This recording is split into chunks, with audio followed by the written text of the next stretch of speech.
वैज्ञानिकों ने रेडियोधर्मी कचरे को पृथ्वी के सबसे दुर्लभ ईंधन में बदलने का तरीका खोज लिया है।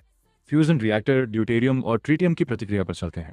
ड्यूटेरियम तो समुद्री पानी में आसानी से मिल जाता है, लेकिन ट्रिटियम असली समस्या है। पूरी पृथ्वी पर इसका केवल लगभग 10 किलो मौजूद है। अब लॉस आलामोस के वैज्ञानिकों ने एक नया समाधान दिया है। उन्होंने न्यूक्लियर कचरे और पार्टिकल एक्सेलरेटर का उपयोग करके ट्रिटियम बनाने का तरीका खोजा है। न्यूक्लियर वेस्ट में यूरेनियम और प्लूटोनियम जैसे भारी तत्व होते हैं। जब इन पर हाई एनर्जी प्रोटॉन दागे जाते हैं तो भारी नाभिक टूट जाते हैं और न्यूट्रॉन बाहर निकलते हैं।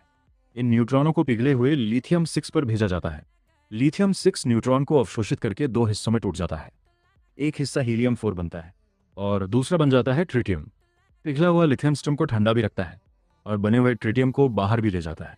शोधकर्ताओं के अनुसार एक अकेला प्लांट हर साल लगभग 2 किलो ट्रिटियम बना सकता है। यानी यह तकनीक एक साथ दो बड़ी समस्याओं का समाधान कर सकती है: न्यूक्लियर कचरे का दोबारा उपयोग और फ्यूजन ऊर्जा के लिए जरूरी ईंधन की सप्लाई।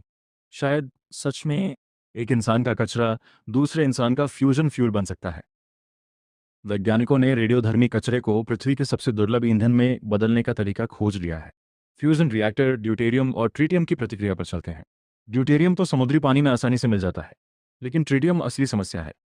पूरी पृथ्वी पर इसका केवल लगभग 10 किलो मौजूद है। अब लॉस आलामोस के वैज्ञानिकों ने एक नया समाधान दिया है।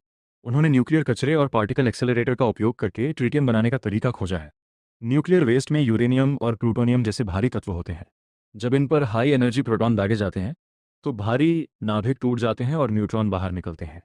इन न्यूट्रॉनों को पिघले हुए लिथियम 6 पर भेजा जाता है।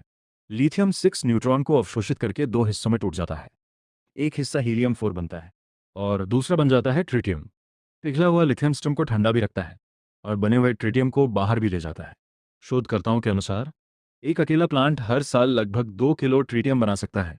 यानी यह तकनीक एक साथ दो बड़ी समस्याओं का समाधान कर सकती है: न्यूक्लियर कचरे का दोबारा उपयोग और फ्यूजन ऊर्जा के लिए जरूरी ईंधन की सप्लाई। शायद सच में एक इंसान का कचरा दूसरे इंसान का फ्यूजन फ्यूल बन सकता है।